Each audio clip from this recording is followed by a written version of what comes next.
Bismillahirrahmanirrahim. Dear students, Assalamu alaikum. Hoping all of you are fine. Let us start our today's assignment. And you know that in your previous lecture, we just read about the fourth chapter. We just completed our fourth chapter from the novel Mr. Chips. And today we will complete its exercise, including synonyms and question answers. तो आज बेटा chapter number 4 जो है इसी की हम exercise करेंगे और एक्सरसाइज में शामिल होंगे आपके सिनोनिम्स होंगे और क्वेश्चन आंसर्स भी। यस, इसमें एक्सरसाइज में क्वेश्चन आंसर्स भी शामिल होंगे। इसके अलावा बेटा एक काम और करेंगे। ये काम करने के बाद आपके पास जो ट्रांसलेशन पैसेजेस सॉल्व्ड है वो हम कर चुके हैं, कंप्लीट कर चुके हैं 1 to 33। फर्स्ट टर्म सिलेबस में आपसे 2 या 3 लेक्चर्स में मुख्तलिफ लेक्चर्स में डिस्कस कर चुकी हुई हूँ और यकीनी तौर पर आपने नोट डाउन किया होगा।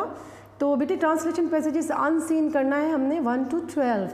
तो आज के इस पीरियड में जो अनसॉल्व्ड ट्रांसलेशन एक्सरसाइजेस हैं वो हमारी शामिल होंगी। Unsolved translation exercises number 1 and 2। ठीक हो गया बेटे, आपके असाइनमेंट में ये भी शामिल है। चले जी, सबसे पहले मिस्टर चिप्स चैप्टर 4 और इसकी एक्सरसाइज सॉल्व करते हैं। जी बेटे, आपके सिनोनिम्स में देख लीजिएगा, मेरे पास है पेज नंबर 118। सिनोनिम्स में है स्टर्ड। स्टर्ड का मतलब क्या होता है? मुतहरिक होना, मुतासिर होना, इंस्पायर होना। तो यहाँ पर सी ऑप्शन है इंस्पायर्ड और यही इसका आंसर होगा। Number 2 aroma. एरोमा हमने अभी डिस्कस किया, फ्रेगरेंस, खुशबू को कहा जाता है। तो नंबर बी पे लिखा है फ्रेगरेंस, खुशबू, ये इसका आंसर होगा। Number 3 tangled. टेंगल्ड होता है मिक्स्ड, कन्फ्यूज्ड, जम्बल्ड। तो यहाँ पर डी ऑप्शन है जम्बल्ड और यही इसका आंसर है। Number 4 recollections. रिकलेक्शंस होता है पास्ट मेमोरीज, आपकी यादें, पुरानी यादें। तो बी ऑप्शन पे लिखा है मेमोरीज और ये आंसर होगा। Number 5 boarded. ये अभी पढ़ा हमने सब रिसेंटली लास्ट लेक्चर में। बोर्डेड का मतलब रिहाइश पजीर होना, ठहरना, लॉज्ड। तो ए ऑप्शन लॉज्ड इसका आंसर है। Number 6 waving. वेविंग का मतलब सिग्नलिंग, सिग्नलिंग इशारा करना, ठीक है, टू कन्वे इंफॉर्मेशन और मैसेज थ्रू सिग्नलिंग, ठीक है। तो सिग्नलिंग, वेविंग का मतलब सिग्नलिंग। लेज। लेज होता है उभरी हुई चट्टान को कहा जाता है, एक ऊंचाई पर मौजूद ऊंची चट्टान। रिज कहा जाता है, RIDGE। तो ऑप्शन ए आंसर है। नंबर 8 हेसेंड। हेसेंड का मतलब जल्दी करना, हरिड। तो बी आंसर हरिड इसका जवाब होगा। Number 9 ranged. रेंज का मतलब होता है मोच आ जाना पाँव में, स्प्रेन्ड। तो यहाँ डी ऑप्शन स्प्रेन्ड आंसर है। Number 10 relish. रेलिश का मतलब होता है टेस्ट, किसी चीज़ का मज़ा।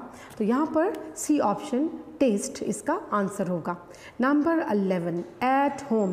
एट होम मीन्स कंफर्टेबल, आरामदेह, पुरसकून होना। So number C is the answer and that is comfortable. Number 12 conventional.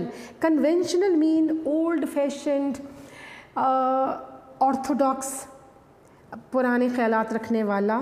तो ए ऑप्शन ओल्ड फैशन इसका आंसर होगा। Number 13 haven. Haven mean refuge, पनाहगाह। तो नंबर बी ऑप्शन बी इसका आंसर होगा। Number 14 innovations. इनोवेशन होता है नित नई चीज़ें जो तख्लीक की जाए, न्यूनेस। तो ए ऑप्शन न्यूनेस इसका आंसर होगा। फिर देखते हैं हम नंबर 15 पे डिसटेस्टफुल। डिसटेस्टफुल होता है अनप्लेजेंट, नाखुशगवार सा। तो डी ऑप्शन लिखी है अनप्लेजेंट, ये इसका आंसर है। Number 16 craze. क्रेज होता है दीवानगी, मैडनेस। बी ऑप्शन मैडनेस इसका आंसर होगा। Number 17 taken up. Taken up का मतलब एडॉप्टेड, इख्तियार करना। तो ए ऑप्शन इसका जवाब है। Number 18 hold with. Hold with का मतलब एनकरेज, एंडोर्स, अप्रूव करना। और to approve it means approve, endorse. तो आपके पास एंडोर्स ऑप्शन मौजूद है सी पे। सी ऑप्शन इसका आंसर होगा। एंडोर्स यानी कि तायीद करना, तस्दीक करना। फिर नंबर 19 पे आ जाएगा वेग। वेग का मतलब होता है अनक्लियर, गैर वाजे, तो सी ऑप्शन इसका जवाब होगा। नंबर 20 टिमिड, टिमिड होता है सहमा हुआ, बुज़दिल, डरपोक, शाय, सी ऑप्शन आंसर है। 21 डेलिकेट, डेलिकेट होगा सॉफ्ट, बहुत ही नरम मिजाज, तो यहाँ पर बी ऑप्शन सॉफ्ट आंसर है। 22 डिस्टेंट, डिस्टेंट है दूर, बहुत दूर का, दूर पर बहुत दूर मौजूद चीज़, रिमोट, तो सी ऑप्शन रिमोट आंसर होगा। नंबर 23 शिवलरी, शिवलरी होता है एक वकार और बहादुरी, गैलेंट्री, तो डी ऑप्शन गैलेंट्री इसका आंसर है। टर्न द टेबल्स एक इडियम है, इसका मतलब होता है रिवर्स द सिचुएशन, हालात का रुख बदल देना, तो D option reverse the situation ये इसका आंसर होगा। 25 फ्लैशिंग, फ्लैशिंग होता है शाइनिंग, चमकदार, तो सी ऑप्शन शाइनिंग आंसर होगा। 26 फ्रेकल्ड, फ्रेकल्ड मीन्स स्पॉटेड, दाग पड़े होना जिल्द पर, तो स्पॉटेड सी ऑप्शन इसका आंसर होगा। 27 पे है स्ट्रॉ कलर्ड, स्ट्रॉ कलर्ड होता है लाइट ब्राउन कलर, तो सी ऑप्शन लाइट ब्राउन जो है वो इसका आंसर होगा। फिर है 28 पे गवर्नर्स, गवर्नर्स हमने बात की थी ट्यूटर होता है, तो यहाँ पर ट्यूटर सी ऑप्शन पे लिखा है, ये इसका आंसर है। आर्टिकुलेट होता है एक्सप्रेसिव, यानी अपने बातों का बहुत ज़्यादा अच्छे तरीके से इजहार करने वाला, who is ability to chat to converse with other people frankly and in depth, जो लोगों से डेप्थ में जाकर बात कर सके, बड़ी एक्सप्रेसिव, तो यहाँ पर ए ऑप्शन एक्सप्रेसिव जो है इसका आंसर होगा। नंबर 30 कॉन्ट्रडिक्ट, कॉन्ट्रडिक्ट का मतलब क्या होता है अपोज, मुखालफत करना, तो बी ऑप्शन अपोज इसका आंसर है। फिर 31 पे रिपेल, रिपेल का मतलब डिसवेट करना, डिस्करेज करना, टू फील डिस्गस्टेड, डिसवेट करना, कराहत महसूस करना, बेजारी महसूस करना, तो डी ऑप्शन डिसवेट आंसर होगा। फिर 32 पे आपके पास एडियम आ गया ओवर, हेड्स ओवर हील्स, मुकम्मल तौर पर, हेड्स ओवर हील, तो यहाँ पर बी ऑप्शन कम्प्लीटली, मुकम्मल तौर पर इसका आंसर है। जी बेटे क्वेश्चन आंसर की जानिब बढ़ते हैं। क्वेश्चन आंसर्स में देखिएगा number 1, question number 1, what thing did stir Mister Chips memories, तो कौन सी चीज़ें थी जिन्होंने मिस्टर चिप्स की यादों को मुतहरिक किया? आपने पढ़ा था the warmth of fire and the gentle aroma of tea, the warmth of fire and gentle aroma of tea stirred the memories of chips, कि यानी चाय की महक और जो आतिशदान के पास जो हीट थी, जो तपिश थी, जो हरारत थी, हिद्दत थी, ये सब चीज़ों ने उसकी मेमोरीज़ को गरमा दिया। When was Chips appointed house master, कब अपॉइंट हुआ था? It was in 1896 and what was the age of Chips that time? He was 48 years. Who went with Mr. Chips to Lake District? Lake District उसके साथ कौन गया था? His close friend Rowden, his colleague Rowden went up to Lake District with him. किसके लिए गए थे वो वहाँ पर? To spend their summer vacation. How much time did Chips and Rowden spend together there? उन्होंने कितना टाइम गुजारा वहाँ पर? They spent a week together working and climbing. ठीक है जी, एक हफ्ता गुजारा। Where did Mr. Chips stay in the Lake District? Lake District में वो कहाँ ठहरे हुए थे? He stayed alone in a small farmhouse at Waysdale Head. Waysdale Head के मकाम पर ठहरे हुए थे।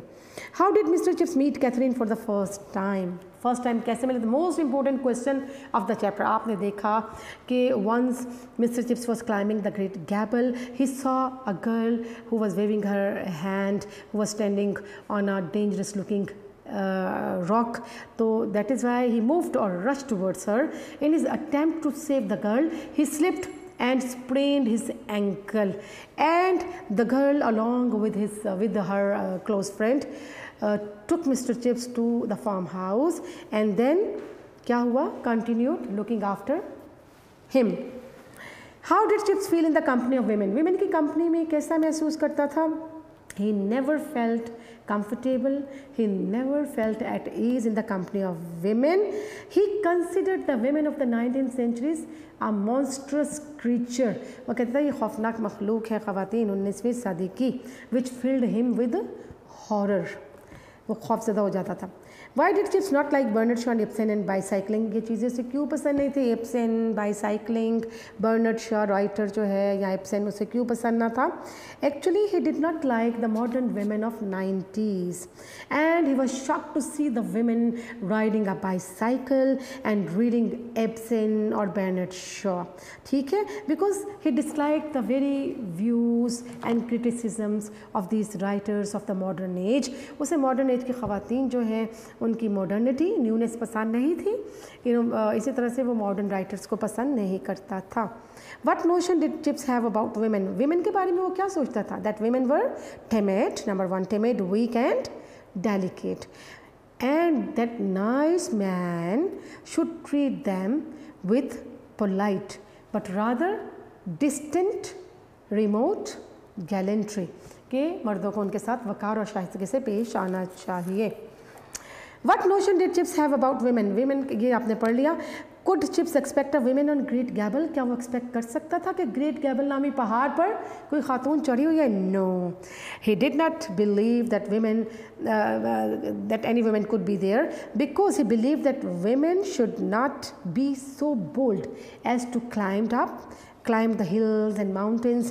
वो ये समझता था ख़वातीन को इतना आज़ाद नहीं होना चाहिए, बोल्ड नहीं होना चाहिए कि वो माउंटेनियर बन जाएं।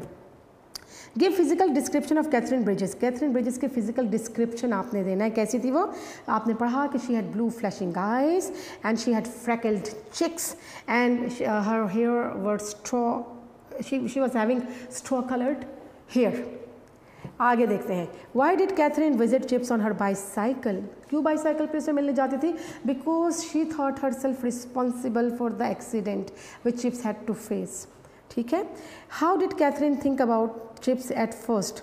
तो एट फर्स्ट चिप्स के बारे में वो क्या सोचती थी? She thought him to be a quite middle aged serious looking a bore man. वो समझती थी कि ये बहुत ही बोर करने वाला सीरियस लुकिंग दरमियानी उम्र का शख्स है।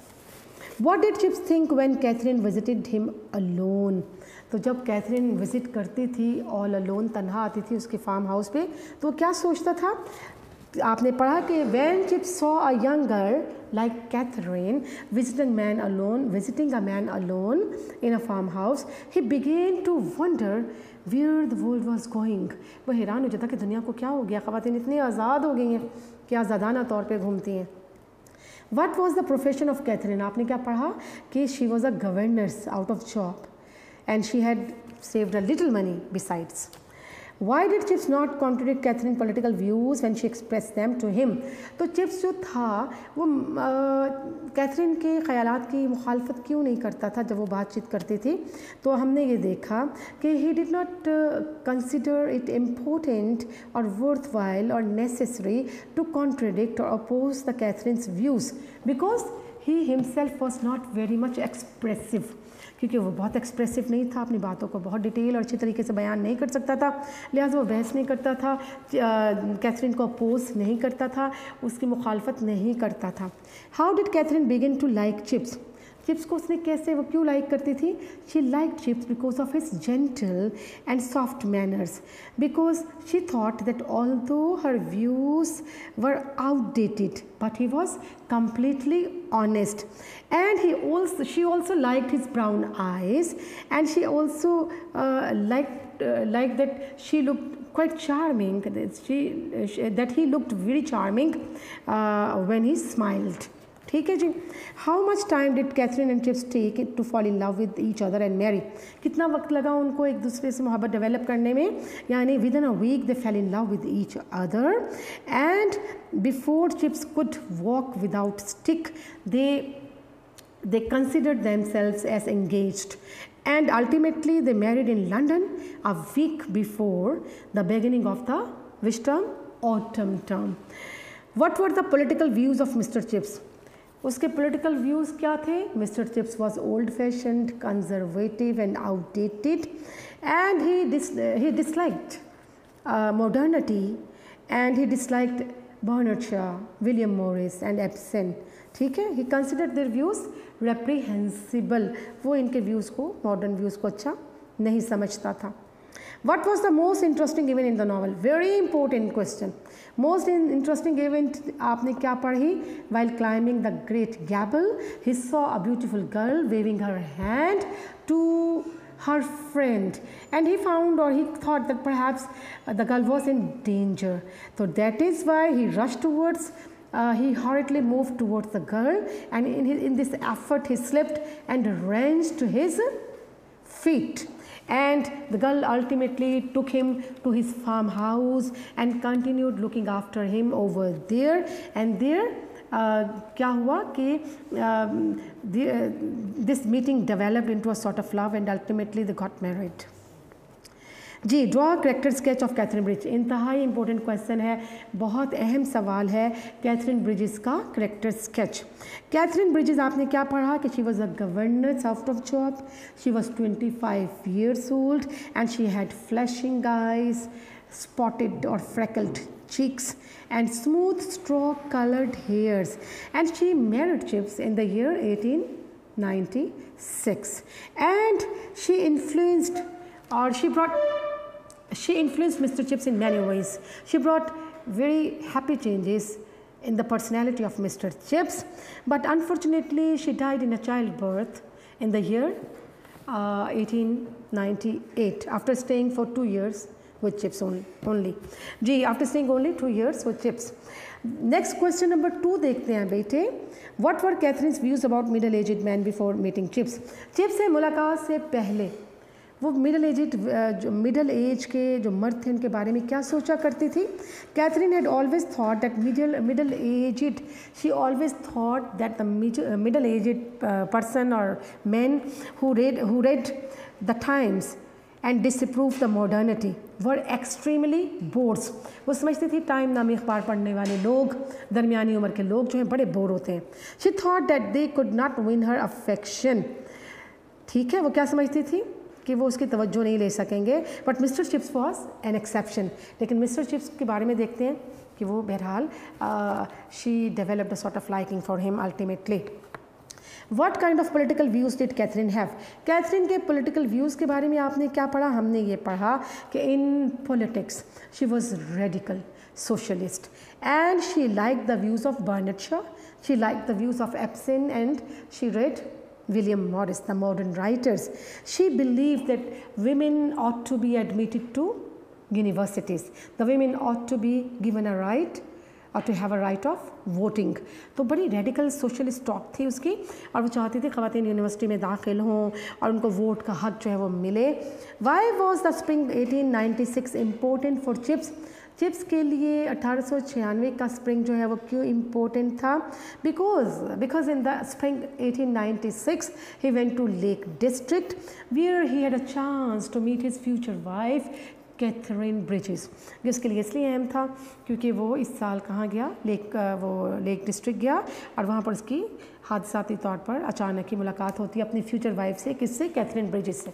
ठीक है जनाब, बेटे आपका अब चैप्टर नंबर 4 जो है नॉवल में ये अब ख़त्म होता है। अब थोड़ा सा हम आ जाते हैं ट्रांसलेशन एक्सरसाइजेस की तरफ आ जाते हैं बेटा। अनसॉल्व ट्रांसलेशन एक्सरसाइजेस देखिएगा अपनी बुक के अंदर। आपके जो फर्स्ट 12 पैराग्राफ्स हैं अनसॉल्व्ड, उनमें से आज 2 पैराग्राफ्स हम लोग सॉल्व करेंगे। मैं आपके साथ टेंस और वोकैबुलरी शेयर करूँगी, इनको तवज्जो से आप देखेंगे और लिखना चाहें तो लिखते भी जाइएगा। जी बेटे, मेरे पास यूनिक नोट्स मौजूद हैं and here the page number is 275। Page number क्या है? 275 है। और इसमें जो फर्स्ट वाला आपके पास पैराग्राफ आ रहा है उसमें देखें क्या लिखा है। तमाम हिंदुस्तानी अखबारों ने 19 सितंबर 1972 को एक खबर शाया की। शाया करना क्या होता है? और शाया की past indefinite tense second form of the verb. तो ये हम क्या लिखेंगे बेटे? पब्लिश्ड लिखेंगे। शाया करना जो है उसकी इंग्लिश होगा published second form of the verb. तो बेटे हम क्या देखते हैं कि 19 सितंबर 1972 को, तो on 19th of September 1972, all the Indian newspapers, तमाम हिंदुस्तानी अखबारों ने पब्लिश्ड अ न्यूज़ यानी on 19th of September 1972 all the Indian papers published a news, full stop. आगे है फतेहगढ़ 18 सितंबर, तो हम इसको ऐसे लिखेंगे फतेहगढ़ FATEH, फतेहगढ़ GARH, फतेहगढ़ 18 सितंबर, कॉमा। आगे देखते हैं, गुज़श्ता रात 5 पाकिस्तानी जंगी कैदी कैंप से फरार हो गए। ठीक है, गुज़श्ता रात क्या होगा, लास्ट नाइट 5 पाकिस्तानी जंगी कैदी, 5 पाकिस्तानी वॉर प्रिजनर्स जंगी कैदी फरार हो गए। एस्केप्ड क्या होगा, फरार हो जाना। तो हम देखते हैं यहाँ लिखा हुआ है फतेहगढ़ 18 सितंबर, फतेहगढ़ 18 सितंबर भी लिख सकते हैं, comma. 5 Pakistani war prisoners escaped the camp last night. ठीक है, लास्ट नाइट शुरू में भी लगा सकते हैं कि फतेहगढ़ 18 सितंबर, comma, last night 5 Pakistani war prisoners escaped the camp. ठीक है, वो सब के सब अफसर हैं, तो they are all officers. District magistrate Mister Mahendra Singh ने कहा है, कह चुका है, हैज़ सेड। तो मजिस्ट्रेट महेंद्र सिंह हम लिखते हैं मैजिस्ट्रेट के स्पेलिंग, मैजिस्ट्रेट महेंद्र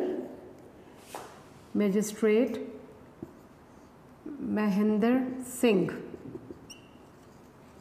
ठीक है जी, तो उर्दू क्या है कि district magistrate Mister Mahendra Singh ने कहा है, तो हम कहेंगे district magistrate Mister Mahendra Singh has said कि भागने वाले जंगी कैदियों को पकड़ने के लिए पुलिस ज़बरदस्त कोशिश कर रही है। ठीक है, कि भागने वाले जंगी कैदियों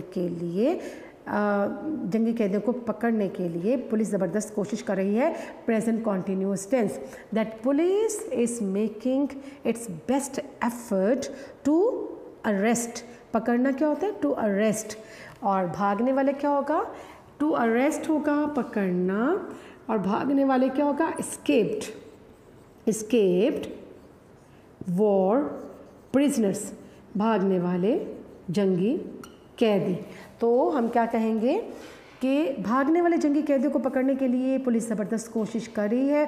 that police is making its best effort, police is trying its best, that police is trying its best to arrest the escaped war prisoners, that police is trying its best to arrest the escaped war prisoners।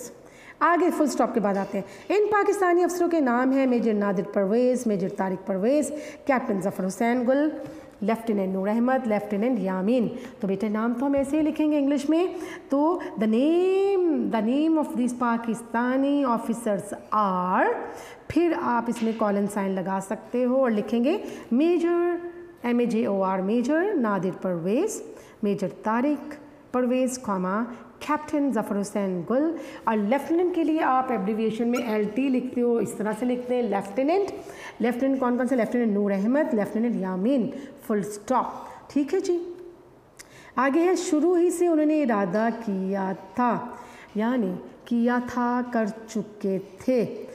तो शुरू ही से उन्होंने इरादा किया था कि जंगी कैदियों के कैंप से निकलने की हर मुमकिन कोशिश करेंगे। ठीक है, तो दे हैड किया था, कर चुके, they had decided right from the beginning to make every possible effort. क्या होता है, हर मुमकिन कोशिश करना, to make every possible effort to escape the camp of prisoners, to escape the camp of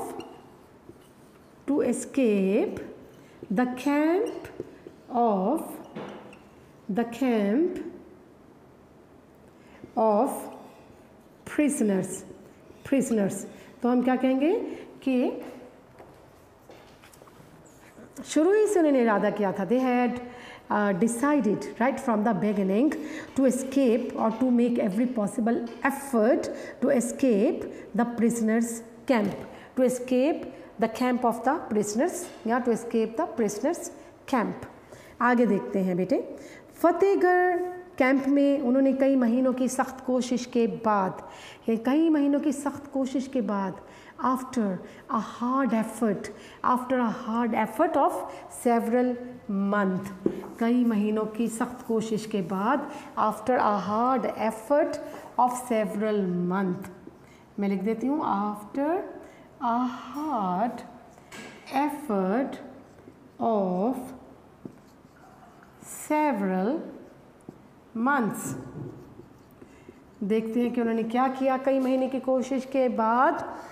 ji, Fatehgarh camp में उन्होंने कई महीनों की सख्त कोशिश के बाद एक 210 गज लंबी सुरंग खोदी कहते हैं डिग अप होता है, यहाँ डग अप होगा खोदना, तो हम क्या कहते, और सुरंग क्या होगा, टनल, TUNNEL टनल, ठीक है। तो 210 गज क्या होगा, 210 यार्ड्स, 210 यार्ड्स। तो इसकी इंग्लिश कर लेते हैं बेटे। After a hard effort of several months in Fatehgarh camp, they dug up a tunnel of about 210 yards, ठीक है जी। इन फतेहगढ़ कैंप, ऐसे भी कह सकते हैं in Fatehgarh camp comma after a hard effort of several months, they dug up a tunnel of about 210 yards. और रात के वक्त कैंप से निकल गया क्या होगा, left, and left the camp, कब उन्होंने छोड़ा, कब निकले, and left the camp at night, आगे देखिए, हिंदुस्तानी पुलिस उन्हें पकड़ न सकी, ये सारा पास्ट टेंस में है, तो कैन की सेकेंड फॉर्म हो जाएगी कुड नॉट अरेस्ट, तो Indian army could not arrest them, Indian police है, बल्कि आर्मी नहीं, इसमें फौज नहीं है, पुलिस है, तो Indian police could not arrest them, और वो नेपाल पहुंचने में कामयाब हो गए, ठीक है, कामयाब हो जाना, succeeded, and they succeeded in reaching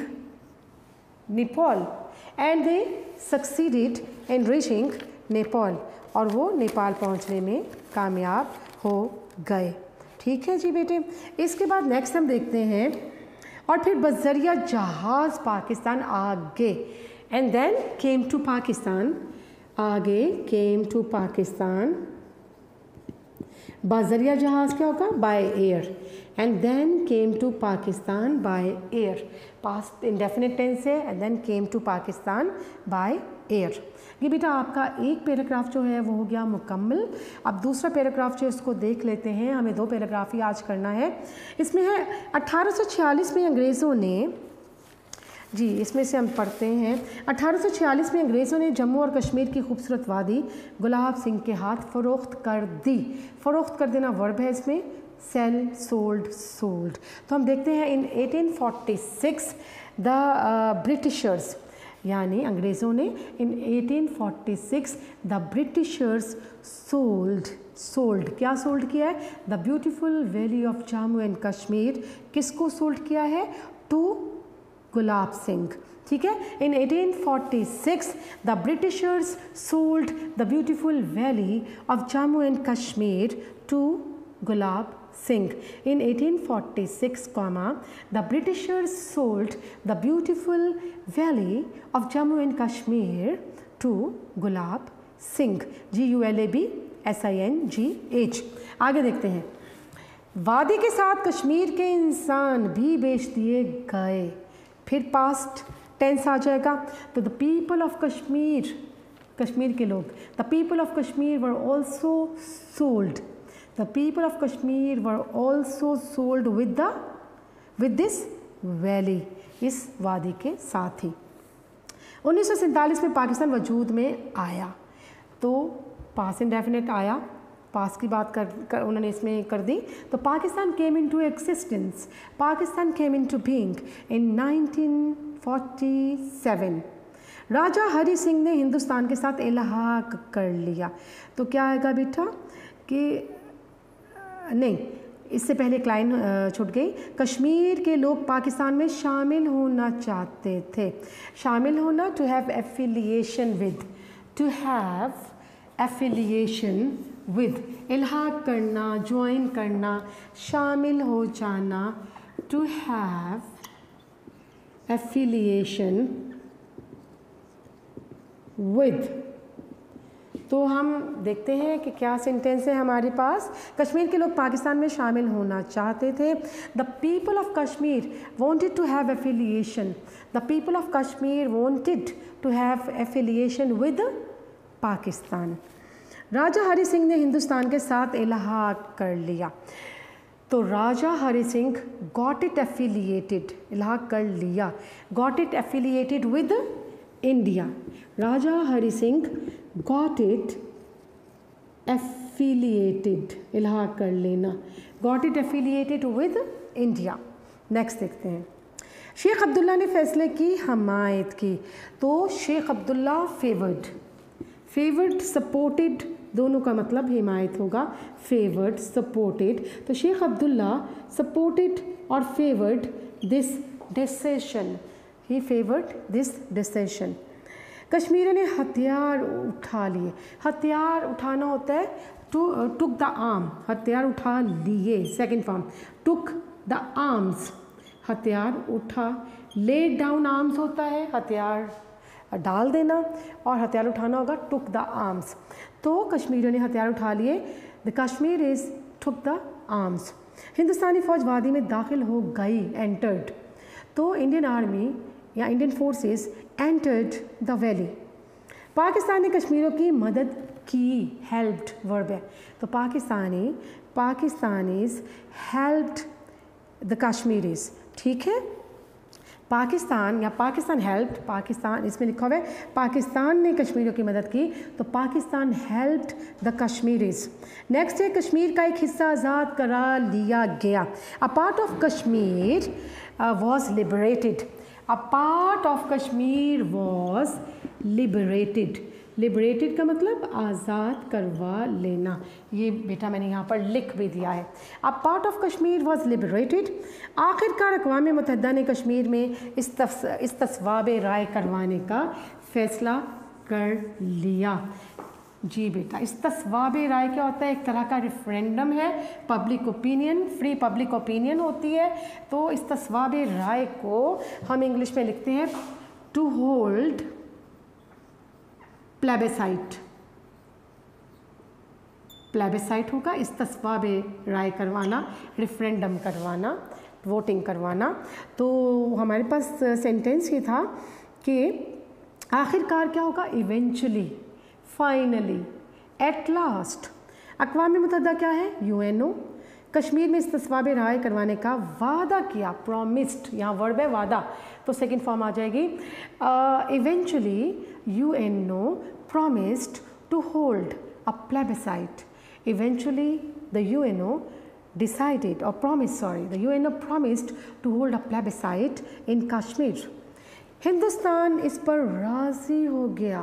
राजी हो गया, agreed upon. India agreed upon it. India agreed upon it.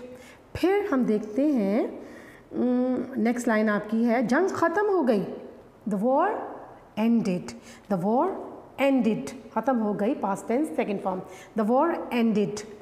फिर आपके पास एक लाइन आती है, हिंदुस्तान वादे से मुकर गया। वादे से मुकरना होता है to back out one's promise. back out होगा मुकर जाना। तो India backed out its promise. India backed out its promise. रूस ने हिंदुस्तान की हमायत की।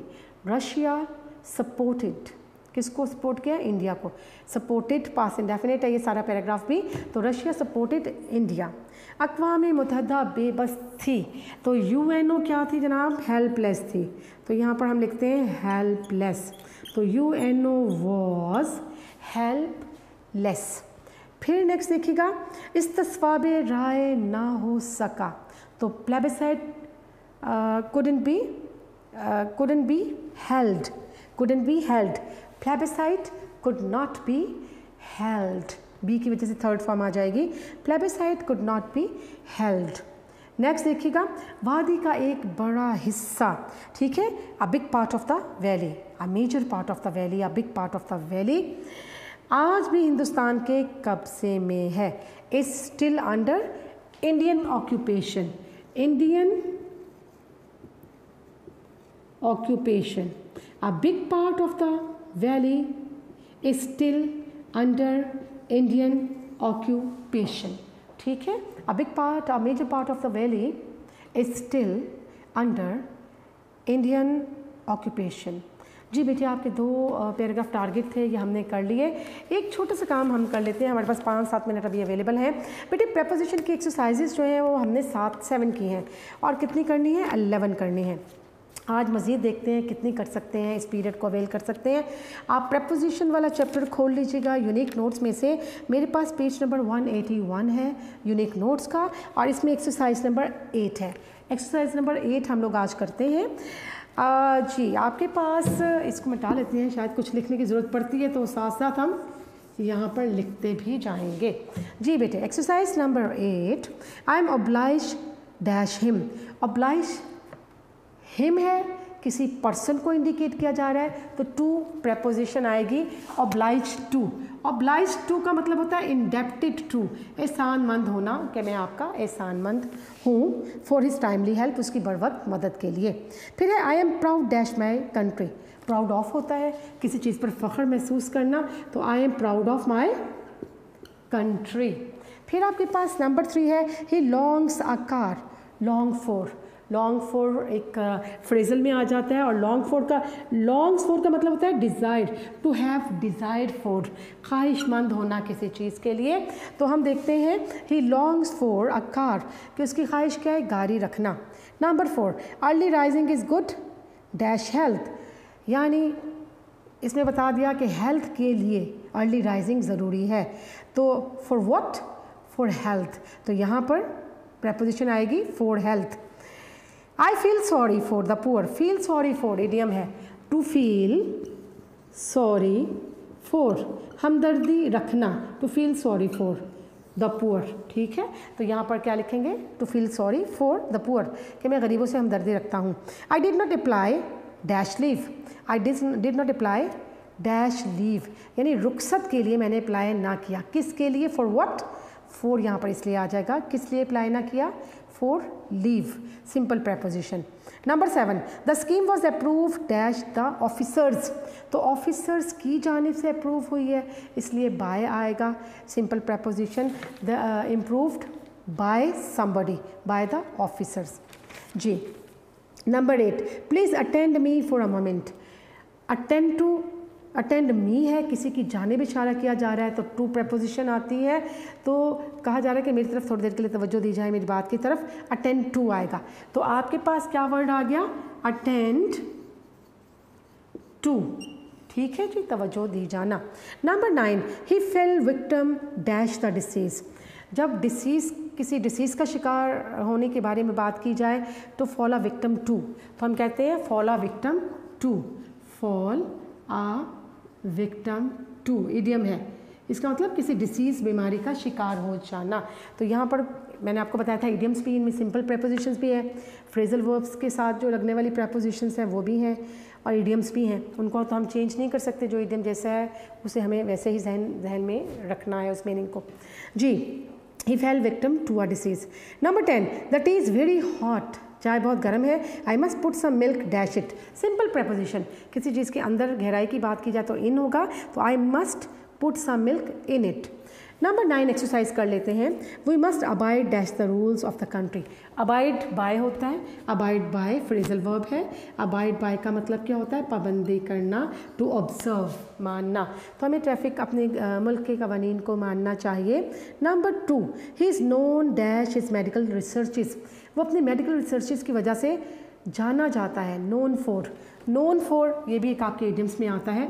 नोन फॉर का मतलब फेमिलियर, मशहूर होना, जिसे लोग जानते हो, उसके लिए हम कहते हैं नोन फॉर.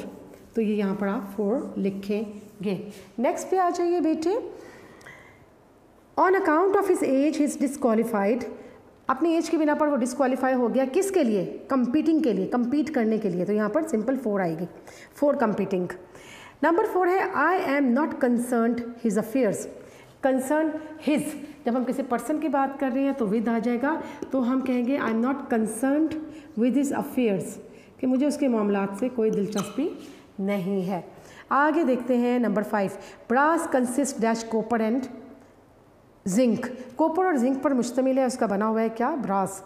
तो कंसिस्ट कहते हैं कंसिस्ट ऑफ, मुश्तमिल होना, made up of, consist of, किसी चीज़ से बना हुआ होना कंसिस्ट ऑफ कहलाता है।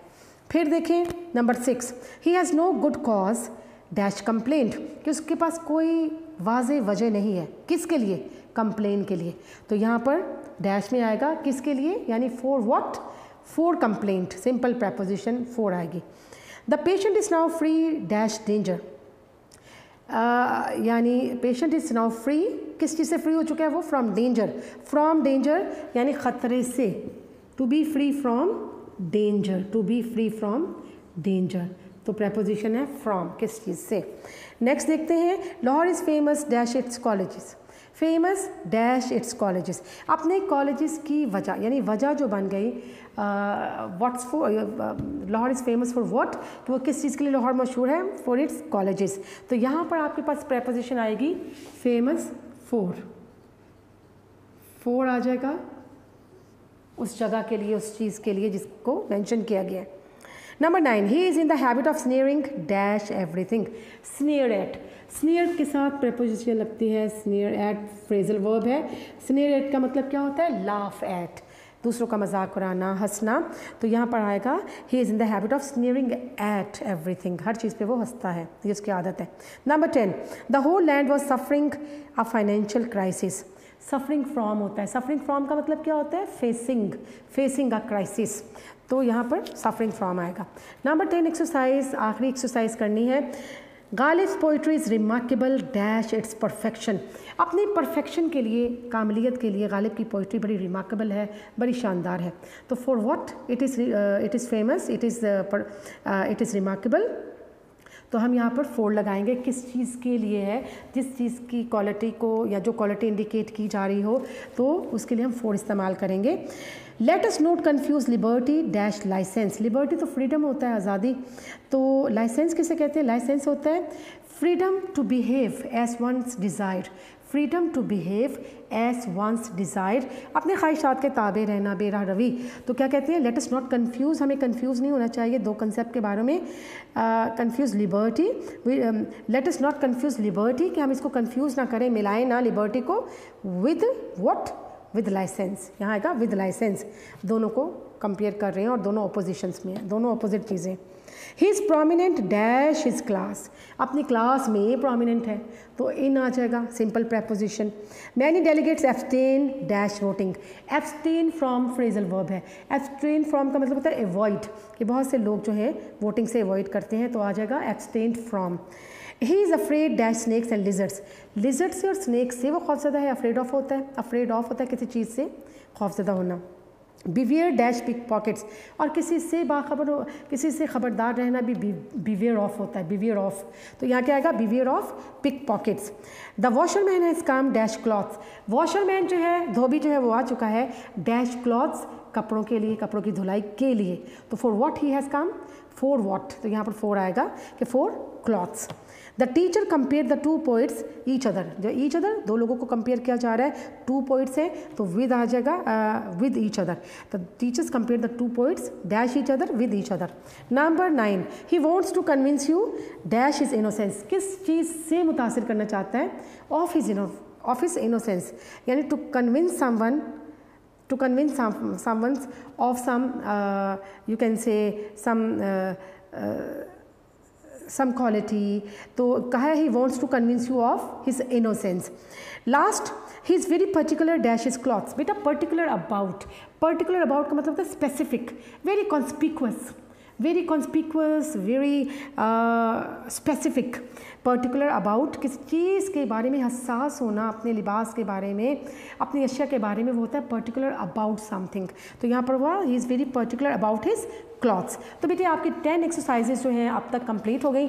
लास्ट एक्सरसाइज रह गई प्रेपोजिशन की, जो आगे किसी लेक्चर में कंप्लीट हो जाएगी, और इसके साथ 3 एडिशनल एक्सरसाइजेज भी होंगी, वो भी हम लोग ख़त्म करेंगे।